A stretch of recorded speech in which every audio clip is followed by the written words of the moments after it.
E aí galera, beleza? Sejam bem-vindos a mais um vídeo do Doug Challenge, o canal de dicas de cinema, séries e outras coisinhas mais da cultura pop. Hoje eu trago pra vocês aqui a minha análise do nono e último episódio de Daredevil, Born Again, Demolidor Renascido, que adapta aí uma das maiores sagas nos quadrinhos da história do Demolidor e ao mesmo tempo traz de volta o nosso herói Demolidor finalmente aí, depois de muitos anos na Netflix, agora a série da própria Disney. Você já sabe de tudo isso, mas por que eu estou introduzindo esse tipo de coisa? Porque assim, vamos lá, pra quem não tá ligado, Born Again ou Demolidor Renascido é uma das melhores sagas nos quadrinhos do próprio Demolidor. E aqui eu quero falar um pouco da temporada, eu vou analisar o episódio, as cenas mais importantes e tal, mas o que é mais importante também é a gente entender que essa série teve problemas no seu planejamento. Ela teria 18 episódios, acabou tendo 9. Se ligou? E aí a gente tinha espaço em 18 episódios, numa série meio procedural, pro vilão da semana. Aqui a gente não tem esse espaço, né? Então, só que parece que em algum momento teve esse espaço. E aí teve personagens que pareceram descartáveis, e alguma coisa nesse sentido, e tal, ou não tão bem aproveitados, como o caso do vilão Mills e esse tipo de coisa. Porém, contudo, entretanto, tem motivações interessantes, como essa polícia com o símbolo do Punisher no peito, que apareceu lá no episódio que o Ayala foi morto, o Tigre Branco foi morto e tal, e esse tipo de coisa. Então, você sabia que ia ter o Punisher na série, ou que alguém tava se passando por ele na série, não é mesmo? Que a gente descobriu agora que é uma galerinha da força policial aí que tava usando esse escudo no peito pra fazer um trabalho sujo, porque eles admiram Frank Castle, e é isso que a gente vai falar um pouco que acontece nesse episódio. Então, a série tem altos e baixos durante toda a sua temporada. Ela não é exatamente o que é os quadrinhos, tá ligado? Mas ela tem momentos muito bons, cara. E ao mesmo tempo tem momentos que são, tipo, não precisava. Você se ligou? Esse episódio, ele é os dois. Ele é muito bom, tá? Ele é muito bom. Ao mesmo tempo ele tem umas coisas que você fala assim, por quê? Tem uns exageros assim e tal, ou uma certa forçação de barra em alguns momentos e tal, que eu acho que é um pouco do roteiro, que é essa arrumação de casa, é isso que eu quero dizer, que eles fizeram depois que eles regravaram a série toda, ou alguns episódios, e conseguiram aproveitar algumas outras coisas da outra série que eles tinham gravado, que teria 18 episódios.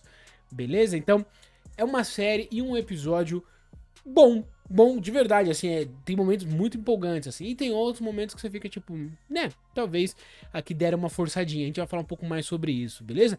Antes disso, se inscreva no canal, deixa o like, tudo isso é muito importante, ajuda demais a gente continuar crescendo, e vocês saberem as novidades que estão saindo aqui nesse canal gostosíssimo, beleza? Então, é realmente muito importante a sua participação, se puder se tornar um membro, eu agradeço ainda mais, beleza? Você ajuda o canal com uma quantia financeira pequenininha aí, dá uma olhadinha, vê se você consegue. E a gente começa o episódio com o Poindexter, tá ligado? Porque, né, o Matthew foi baleado no final do episódio passado, e o Poindexter aqui com a mira pra matar o Matthew, ele não mata. A gente vai pra um flashback, que eu vou falar um pouco mais. Mas eu fiquei com isso na cabeça, por que que ele não mata o Matthew? Por que que ele não tenta matar o Fisk na saída, na confusão? Porque ele conseguiria, cara. Aí é o que eu quero dizer. A série tem bons momentos, mas tem coisas que não se encaixam tão bem. O Poindexter não tentar matar o Fisk, ou seja, com mais tiros disparados naquela bagunça que tava acontecendo ali, me parece estranho. Me soa estranho. Se ligou? E ao mesmo tempo ele não matar o Matthew, também me soa estranho. Ele tá com uma crise de consciência, ele agora se arrependeu dos pecados, entendeu? Fica um negócio. Fica um negócio. E aí, indo pro flashback que a gente finalmente vai aqui, a gente tem algumas coisas ali que é a Vanessa encontrando o nosso querido Poindexter 1 ano atrás. E ela falando assim, ó, eu vim aqui te libertar porque você não precisa ficar desse jeito. O Poindexter tá numa ala psiquiátrica, né, no hospital psiquiátrico. Ele tá completamente dopado, então ele tá viciado nos remédios dele. A Vanessa dá aquela puxadinha nos remédios assim, eu falo assim, assina aqui que você vai ficar livre, você vai poder fazer o que você quiser. É só fazer um trabalhinho pra mim.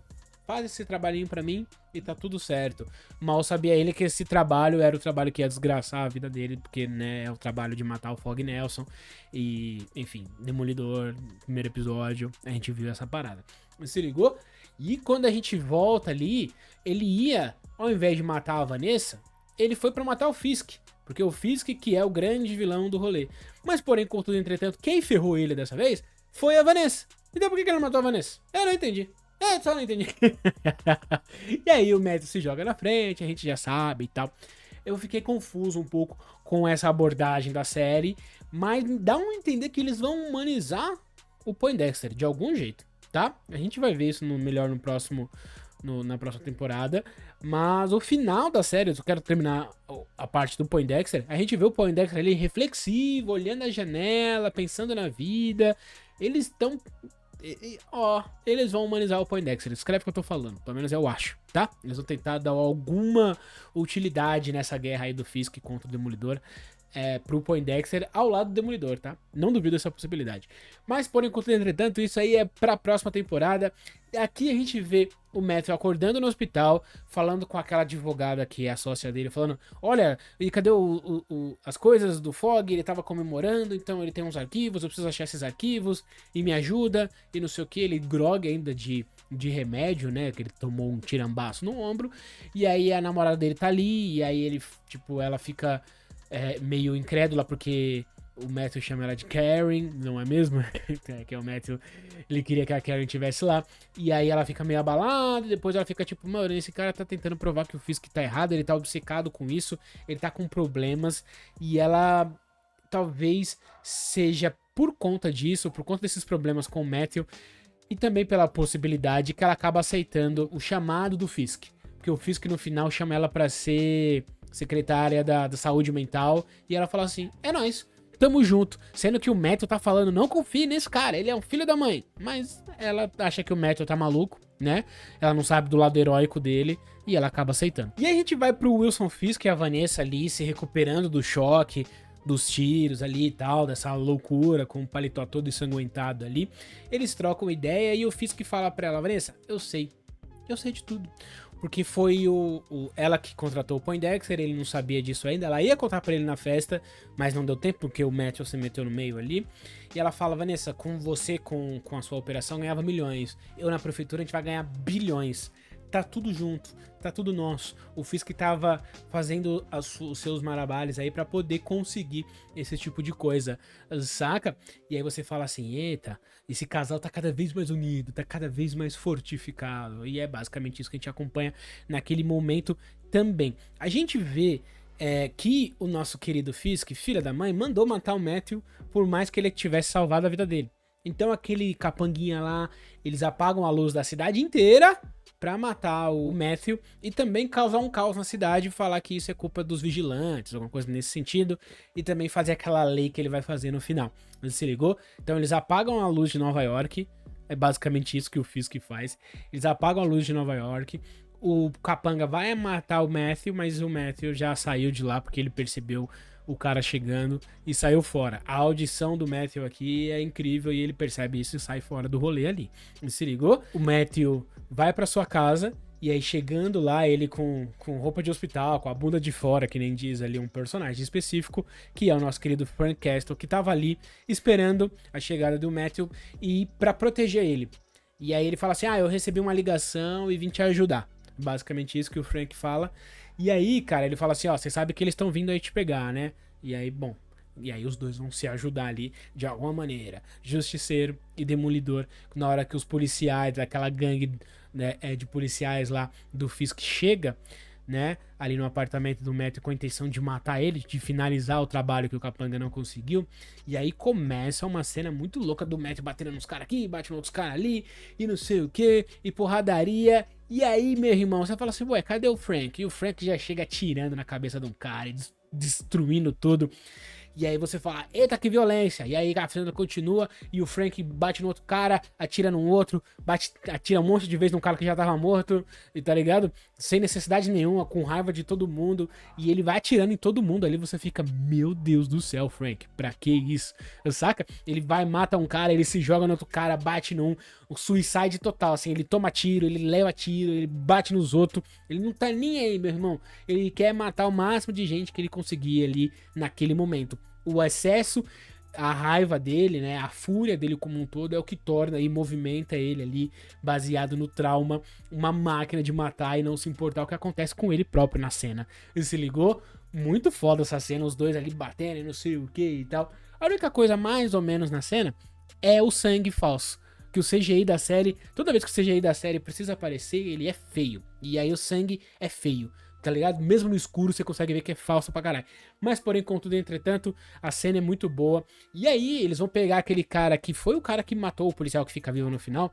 Foi o cara que matou o Hector Ayala lá, o Tigre Branco. E aí o Demolidor, cara, ele pensa, ele fala: ah, eu vou te matar, e você matou o cara e não sei o que. Mas ele, sabe, ele recupera, ele vai pensando ali. Enquanto isso, tá aqui o Justiceiro aqui, ó, mata ele, cara.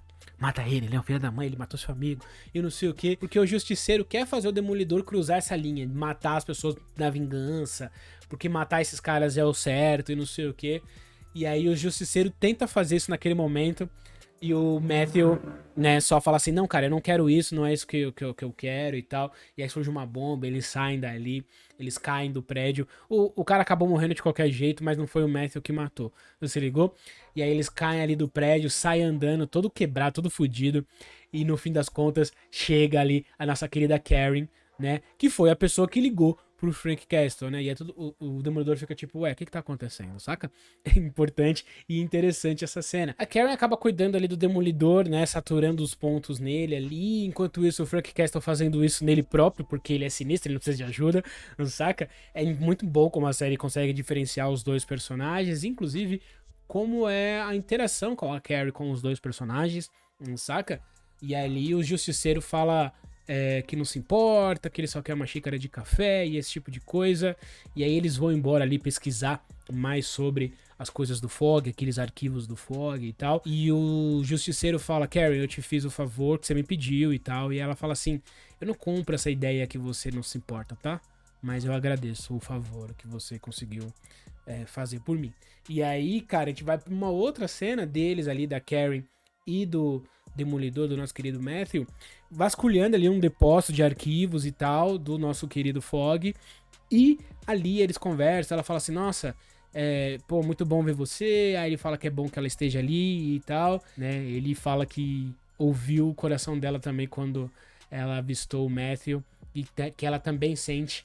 E aí os dois ficam, ao invés de falar tipo, ah, eu gosto de você, eu também gosto de você, e serem grandes namorados, ela fala assim: ah, não, foi só adrenalina. O Matthew fala isso, né?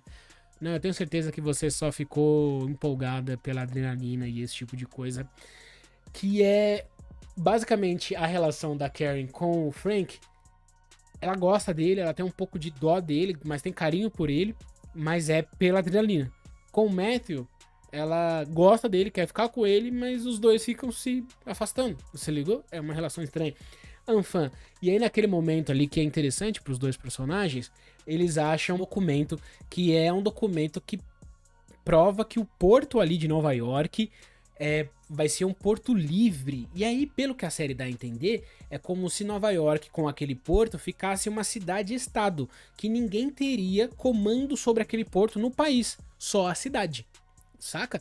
E aí a cidade teria a força de um estado, basicamente, e o prefeito seria tipo o presidente do rolê, porque ele comandaria tudo o que acontece ali, eles não pagariam impostos no que entram naquele porto, saca? Eles poderiam lavar dinheiro eternamente. Então esse é o grande plano do Fisk, tomar conta do porto. Por isso que durante a temporada ele queria revitalizar o porto de alguma maneira, e por isso que ele cooptou ali aqueles caras, aqueles ricaços, para que apoiassem o projeto dele para reconstruir esse porto, chamar muita gente, fazer coisas chegarem a esse porto de Nova York, usar isso como uma coisa para ele, da campanha dele de prefeito, e ganhar bilhões em lavagem de dinheiro.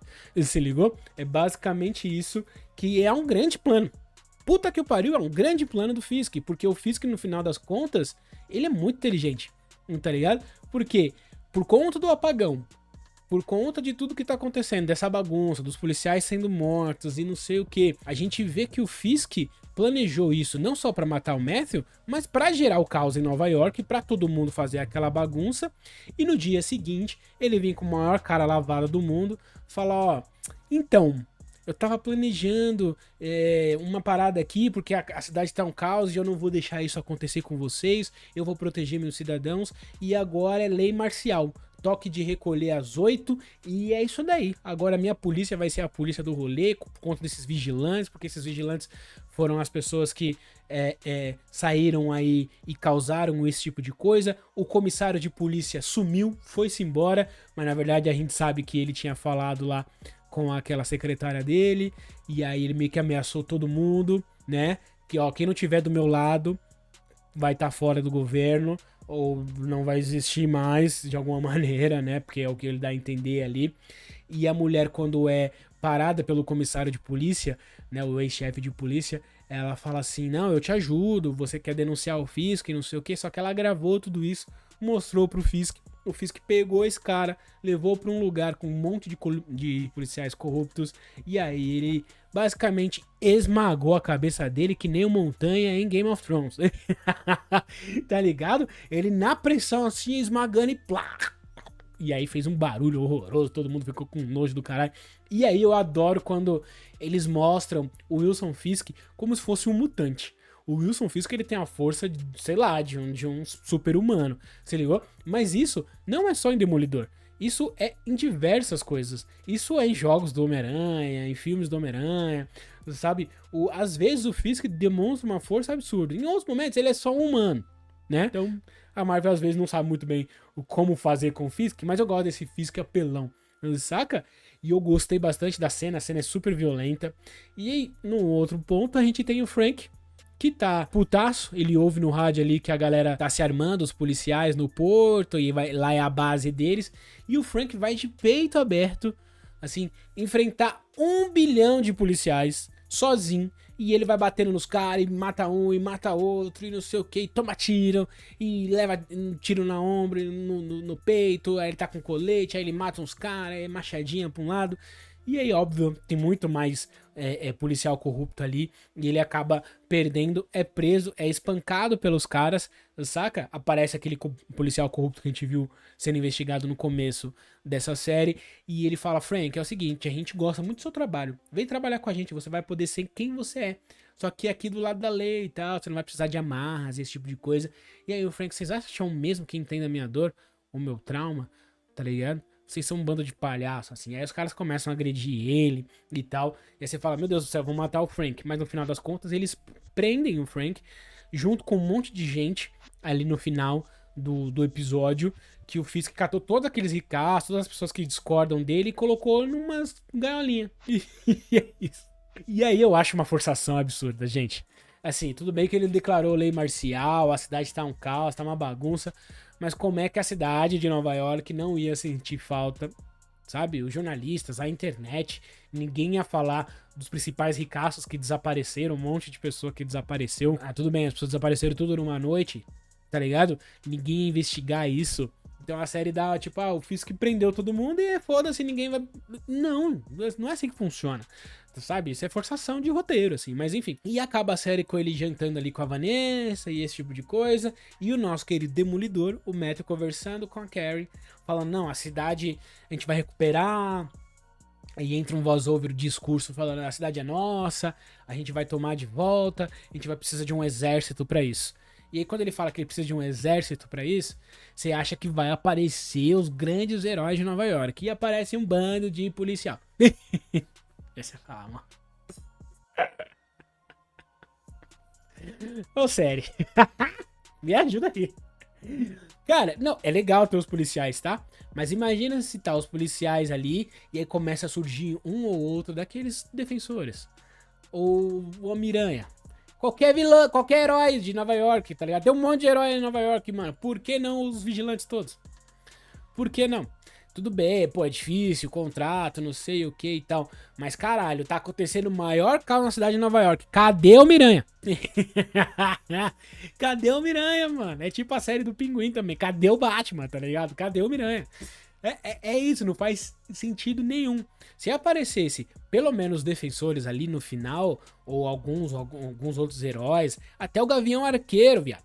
Qualquer coisa. Não, é um bando de policial. Se não vier os heróis na próxima temporada, eles dão a entender ali que a Tigresa talvez apareça, ou que ela vai fazer alguma coisa, que tem outras pessoas como a Baby lá, que também se importa com essa cidade, que não tá gostando do ritmo das coisas. Mas assim, não ter nenhum outro...